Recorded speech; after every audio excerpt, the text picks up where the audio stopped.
देखिए तिरंगा झंडा है और नीला झंडा कोई धर्म का झंडा नहीं है। हमारा आरक्षण लूट रहे हैं जो बाबा साहब ने अपने बच्चों की कुर्बानी देकर हमें दिलाया।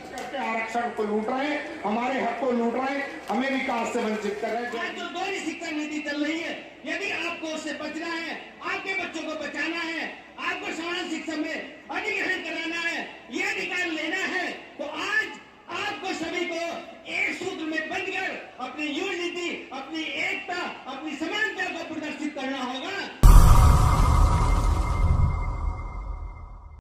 सिख है, सब लोग हैं, तो ये कार्यक्रम देखिए तिरंगा झंडा है और नीला झंडा कोई धर्म का झंडा नहीं है। ये कार्यक्रम इस तरह का हमने रखा है, वो हमारे ध्यान में है। इसलिए हमें हमारे सभी समाज को एक सूत्र में, संगठन में एक साथ रहना है और हमें अपनी वो यूनिटी दिखानी है कि भारत सरकार में कोई भी हो, लेकिन यदि वो हमारे यूनिटी को देखेगा तो जो हमारे अधिकार हैं वो हमारे अधिकारों को, हम कहते हैं कि संविधान लागू नहीं है, संविधान लागू है, लेकिन संविधान की जो धाराएं, जो अनुच्छेद है, वो लागू करने वाले जो हमारे साथ न्याय नहीं कर रहे हैं। यदि हम चाहते हैं कि उनका पालन हो, यदि हम चाहते हैं कि हमें न्याय मिले, यदि हम चाहते हैं कि हमारे बच्चे शिक्षित हो, तो शिक्षित होने के लिए जो धारा है, चूंकि संविधान में वर्णित है कि सभी को समान शिक्षा, समता, न्याय का अधिकार है, सभी को बच्चों को एक ही जैसे विद्यालय में पढ़ने का अधिकार है, लेकिन और ये दिखाना होगा कि हमारे सामने यदि हमारे संविधान को आप लागू करने में जरा भी अगर देर करते हैं तो आपको बर्दाश्त नहीं किया जाएगा। चूंकि ये संगठन, ये समाज का संगठन है, इसलिए अपनी बात को ज्यादा न रखते। जय भारत, जय भी संविधान। ये बेसिक चीजें हमारे ग्रुप रूप के देवी के लोग इन सब बातों को नहीं जानते। नरेश टिकैत जी आने वाले प्रस्तावित प्रोग्राम आदरणीय सतपाल मलिक जी का भी था। हमारे बीच में जिनको हम टीवी पर तमाम डिबेट पर देखते हैं, हमारे पेशे से हमारे सीनियर अधिवक्ता जो कि सुप्रीम कोर्ट ऑफ इंडिया में आदरणीय महमूद प्रजा जी हैं, मैं दिल की गहराई से आपका इस्तकबाल, आपका खैर मकदम करता हूं। बहुत कुछ ना कहते हुए, बहुत संवेदनशील वक्त इस समय चल रहा है, आपको समझना होगा, हमारे यूथ गढ़ को समझना होगा, हमारे तमाम युवा साथी, हम तो एक एज के ढलाव पर है, लेकिन आपके पीछे पीछे चलने का हम काम करेंगे। हमने पहले बहुत संघर्ष किए हैं और बिना संघर्ष के हमें कुछ नहीं मिला, और आगे भी ये सोच लेना कि बिना संघर्ष के कुछ मिलने वाला नहीं है। एक बार पुनः मैं भंते जी को दिल की गहराई से बधाई देता हूँ। एसटी सर्टिफिकेट लेके हमारा आरक्षण लूट रहे हैं जो बाबा साहब ने अपने बच्चों की कुर्बानी देकर हमें दिलाया। इस पे कौन बोलेगा? अरे कौन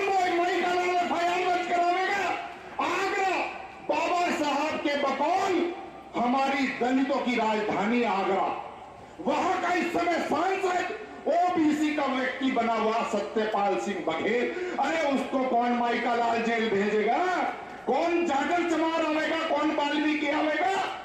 या भगवान बाबा साहब अम्बेडकर के बच्चों को भेजेंगे? वो भी हमारे बीच में है। अमरावती से नवनीत रवि राणा जितने हैं बोल रहे हैं अनुच्छेद 341, 342, ज्योति धुर्वे सामान्य जाति की महिला फर्जी एससी का सर्टिफिकेट लेके सांसद बनी बैठी है।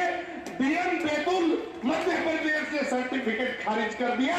अरे एफआईआर कौन करावेगा? अनुच्छेद 340, एक हमारी चमार जाति की महिला पूनम देवी, सरवनपुर ये गांव है नजीबाबाद ब्लॉक में, चमार जाति की होने के बावजूद पिछड़ी जाति प्रजापति का सर्टिफिकेट लेकर प्रधान बन गई। हमने उसे नहीं बख्शा भाइयों। जबकि शुरू में ब्रह्मपाल सिंह बौद्ध आए फजलपुर तबेला के, मैंने कहा इतने हमारे पिछड़ी जाति के लोग, सामान्य जाति के लोग फर्जी एससी सर्टिफिकेट लेके हमारा संविधान के अनुच्छेद का स्पष्ट उल्लंघन कर रहे हैं, तो एफआईआर कौन करावेगा? हमने कहा भाई इतने गडरिए चमार बन रहे हैं, इतने तमाम लोग चमार बन रहे हैं, मैं किस किस का नाम लूं?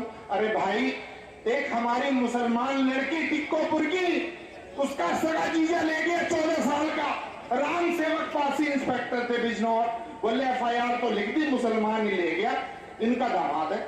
मगर इंस्पेक्टर साहब, थारी लौंडिया 12 साल की, थारा दामाद ले जा बड़ा वाला, तो FIR नहीं लिखी जाएगी। साथियों, बाबा साहब ने महिलाओं का एम्पावरमेंट करा है।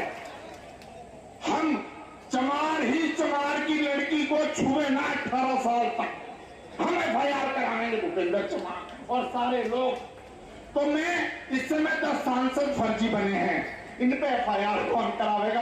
अरे भाई, 24 साल का सांसद बनने पे बर्खास्त कराया जा रहा है और फर्जी SC ST बन के सांसद बने हुए इस समय 12। आगरा टूंडला में प्रेमपाल धनगर, अमरावती में नवनीत रवि राणा, सोलापुर सिटी में बीजेपी से सांसद है डॉक्टर जयसिंह देशवर शिवाचार्य, उसका स्टेट स्कूटनी कमेटी महाराष्ट्र ने सर्टिफिकेट खारिज कर दिया। FIR कौन करावेगा? हमारे महाराष्ट्र से हमारे बाबा जी के पुत्र साहब आए हुए, मैं उनसे भी अनुरोध करूंगा पूरे मन से और सामने वालों से, तैयार हो जाओ। 10 लाख लोग हैं जो हमारा प्रतिनिधित्व अनुच्छेद 341, 342, 340 का स्पष्ट उल्लंघन करके आरक्षण को लूट रहे हैं, हमारे हक को लूट रहे हैं, हमें विकास से वंचित कर रहे हैं। के टर्नओवर के दौरान दर्ज नहीं हो सकता। सिर्फ राज्यपाल और राष्ट्रपति 2 ऐसे व्यक्ति हैं जिनके खिलाफ उनके टर्नओवर के दौरान मुकदमा कायम नहीं हो सकता। इसके अलावा भारत के संविधान में बाबा साहब डॉक्टर भीमराव अम्बेडकर ने किसी भी व्यक्ति को इम्यूनिटी नहीं दी है। अर्थात यदि कोई भी व्यक्ति देश के संविधान का उल्लंघन करता है तो निश्चित रूप से उसके खिलाफ मुकदमा कायम होना चाहिए। और मैं आप लोगों को आश्वासन देना चाहता हूं इस मंच के माध्यम से, जो भी व्यक्ति चाहे वो संवैधानिक पद पर बैठा है, चाहे वो लोक सेवक के पद पर बैठा है, चाहे पब्लिक आदमी है, यदि वो संविधान का उल्लंघन करता है तो आप मुझे याद करेंगे और आपका मुकदमा 1 रुपए में लड़ा जाएगा। 1 रुपया फीस लगेगी और जिसके खिलाफ आप मुकदमा करना चाहते हो उसके खिलाफ मुकदमा किया जाएगा। साथियों, मैं आपको बताना चाहता हूं कि जिस तरह से, हालांकि एक कॉन्स्टिट्यूशनल प्रोग्राम है और कॉन्स्टिट्यूशन का जो बचाव है वो वोट से होता है और वोट आपकी सबसे बड़ी ताकत है। पिछले लंबे समय से भारी संख्या में वोट काटे जाते रहे हैं और पिछले साल मार्च में चुनाव हुआ था 2022 का, भारी संख्या में वोट काटे गए थे। आपके बिजनौर की धरती पर SDM और तहसीलदार के खिलाफ मुकदमा कायम किया गया था। मैं सहारनपुर से 15 बार आया और मुकदमा कायम कराया। इस तरह के मुकदमे 20 जिलों में हुए हैं वोट काटने के। मेरा सम्मानित साथियों से निवेदन है कि जो भी आपका किसी भी अधिकार का हनन करता है तो आप उसके खिलाफ क्रिमिनल प्रोसीडिंग में जा सकते हैं, सिर्फ राष्ट्रपति राज्यपाल को छोड़कर। और उनके खिलाफ भी उनके रिटायर होने के 2 महीने बाद उनके खिलाफ भी आप मुकदमा कायम करा सकते हैं। साथियों, बाबा साहब ने संविधान में उपचार दिया है। जो लोग ये चाहते हैं कि हम संविधान को निगल जाएंगे, कोई इसको निगल नहीं पाएगा। आप लोग इसी तरह से जिंदा दिली के साथ लड़ते रहिए।